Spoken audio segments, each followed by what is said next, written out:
Hey, Stacy here. With the current state of our homeschooling, virtual e-learning, hybrid, some days in, some days home, I wanted to share with you all my 5 top tips to keeping your home clean while you have kids at home. So just true transparency here. I just want to be clear. I've never actually homeschooled my children, my own children. They are now 13 and 19. So yes, I have one that's going to college. How did that happen? Anyway, but what I did do is I ran a licensed home childcare daycare center, which means I had usually around 10 children in my home at any given time of all different ages. So I really resonate with my homeschooling moms and dads who struggle with this. And being that I was a licensed facility, I had to keep my home in organizational cleanliness as best I could anyway. And on top of that, I did have to keep child portfolios. I had to keep records. I had to do fire drills. I was the chef. Basically, I was like a homeschooling mom, but those kids weren't my kids. So let's get to tip number 1. My very first tip, and this isn't just for homeschooling parents, but for every parent out there, involve your kids. That is going to do a few things. 1, it's going to help you learn to delegate your mom and dad duties because let's face it, we're not superhumans. We can't possibly do it all. So when you involve your children, what's going to happen is you're teaching them to have respect for their things and for other people's things, right? So one thing that I really do love is being able to involve my children, not just with deciding where things go, that's important as well in the organization, but also the actual cleaning, the nitty-gritty of it. And this is what I use that's totally safe for my kids to be able to use to clean pretty much any surface in the house. And I don't have to worry about them injuring themselves or destroying fabric or furniture. Anyway, check it out.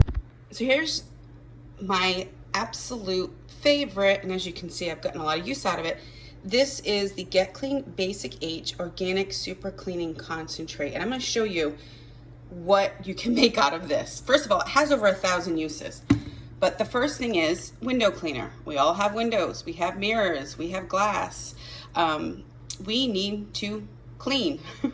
This right here, not only does it only take 1 or 2 drops of this in a full bottle of water, as you can see, we get a lot of use out of that too, is that it costs less than a penny to make this. You're using your own water, you're refilling a bottle. It's great on the environment and it's great on the bank account. The next thing that I make is the all-purpose. So this would be for all your multi-purpose cleaning, your countertops, cabinets. I actually use the same exact formula in my refillable mop that has a mop head that I can take off and wash. So there we go. We're saving more money. We're saving more waste on the planet. And this one, I want to say, is somewhere around a nickel to make. And then the most potent is the degreaser, and I use this more so we don't use it quite as much, but I use this on like the grill outside, the range hood, anything that is super dirty, but not very often. And this one's really affordable too. And then what I love, this is one of my favorites, and this I use a lot around the daycare because, and around my own kids, because I don't know how, but they always seem to find the Sharpie markers. And let me tell you, this takes Sharpie off of countertops, off of appliances, and off of a toilet seat. Yes, one of my boys actually did that. But this right here is safe enough where they can use it. So when my kids got a little bit older and they decided to maybe do their artwork on a place where they shouldn't have, guess who cleaned it? They did. This taught them responsibility, and it taught them that if they're going to make a mess, they need to clean up after themselves. So let's just say the mess is kind of slowed down.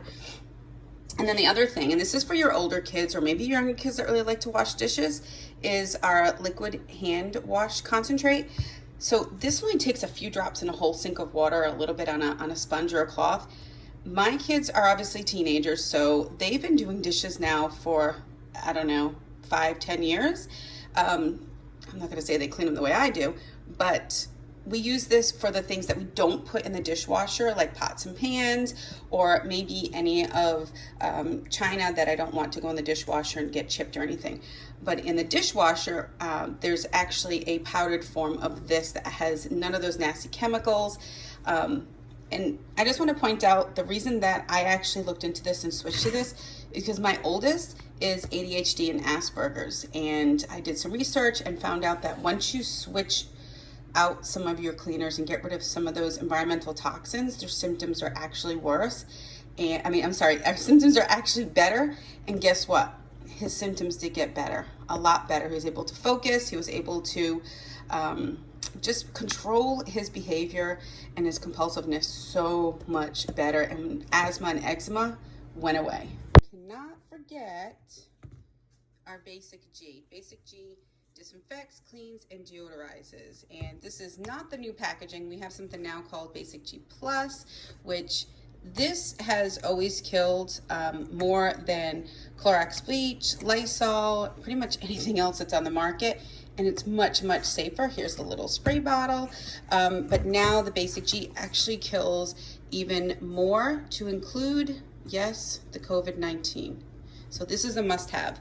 I use this in my sinks, on my cutting boards. I use this in my pet areas. I use this in my toilets. I use it in my sinks. And what I love is the contact time is only 5 minutes. You just spray it, walk away, and you can go back and rinse it off or wipe it off. So this was a must-have when I did daycare. I use this instead of the Clorox bleach, and it's actually approved by the EPA, the CDC, and it was approved by my state licensing department as well to use in childcare. So again, super strong, much, much safer, and this makes, I don't even know, like 30 some gallons of solution like this right here, and you don't even need that much. It's like, I don't know, I think it's like a half teaspoon to a whole bottle of water. So super affordable, super earth friendly, all of it. I love, again, that my kids can clean using all of this stuff. I forgot to mention that my youngest is a travel hockey goalie, and he actually uses this on his gear in between deep cleaning. So he sprays it and he leaves it out in the sun to dry. And then we do our deep cleaning. We soak everything in the bathtub in this. And just so you know, if you're not into sports, hockey gear is super expensive. And like, I know a lot of people use diluted bleach and it breaks down the fibers and their stuff falls apart. We've never had that problem ever with using this. So again, super gentle. Also sticking with the theme of having the kids help you and incorporate them into the process, I printed these up and tied them up years ago when my kids were young, and each of us had, mom, dad, Aiden, Cameron, each of us have a basket, and as things are downstairs that need to go upstairs or things that they need to take care of, I don't know why there's that in there from hockey, his water bottle, but then as they go upstairs, they grab their baskets, they take it upstairs, they put things away, they bring the basket back, and so on. Okay, tip number 2, for those that are either homeschooling or have their kids at home while they're doing their e-learning, obviously they need a space, they need an area to organize their stuff, especially the younger kids. They're going to have packets that you need to print up, or maybe stuff you need to pick up from the school. Some of the older kids probably have actual textbooks, although I think a lot of them are electronic nowadays, yay. But just to organize, you might need to organize some other project supplies. And for those that are homeschooling, well, you're pretty much doing it all. But the tip number 2 is to incorporate the cleaning into your activities. So let's say if you're doing some type of activity that involves like artwork or something like that, then the best thing to do is to clean up right after you're done with that project.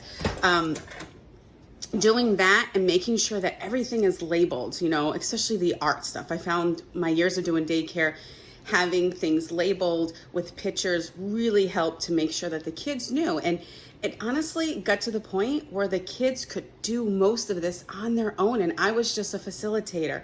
And that's what we want for our kids. We want our kids to be really independent and be able to do this stuff on their own, especially if you're doing e-learning and you're a mom or dad who is working from home. You're not going to be able to facilitate quite as much continuously throughout the day. So that's tip number 2. Okay, tip number 3 is to designate certain times of the day just for cleaning. The most obvious in my kitchen is meal times. I mean, if your kids are home, whether you're homeschooling or e-learning, they need to eat. So it'd be great, obviously, to incorporate them and have them into helping with the cooking, but also the cleaning. Make sure after they eat, they know what they're supposed to do with their dirty dishes. Do they put them in the, scrape them off, put them in the dishwasher, they put them in the sink, or do they wash them themselves? And it will become a routine, and it will make your life so much easier. Just that one simple little thing. The next thing is when they're done with that project, make sure they put it away. Again, clean as you go. And the other thing, and this is something that I have been doing for years, and it just helps to kind of reset the brain and relax you so that you can have a good night's sleep, is that at the end of the day, wipe all the areas down, make sure everything is at least somewhat organized, never leave dirty dishes in your sink, and have things ready to go for the next day. I like to do almost like a brain dump the day before and just write a list, just on like a little piece of paper, and I leave it right on my island. And those are things that maybe I didn't accomplish that day that I want to try to accomplish the next day, or appointments or things that I know I need to tend to the next day. So when I get up in the morning with one eye open, wipe the crust out of my eyes, I know that I have to look at that, and that's where I need to go to. But when I go to bed the night before, I've gotten that out of my brain. I don't have to try to remember it. The house is somewhat organized and clean. So when you get up in the morning, you're not getting up to a sink full of dirty dishes. You're not getting up to a table with mounds of paperwork and just things left everywhere, shoes and jackets and toys or whatnot.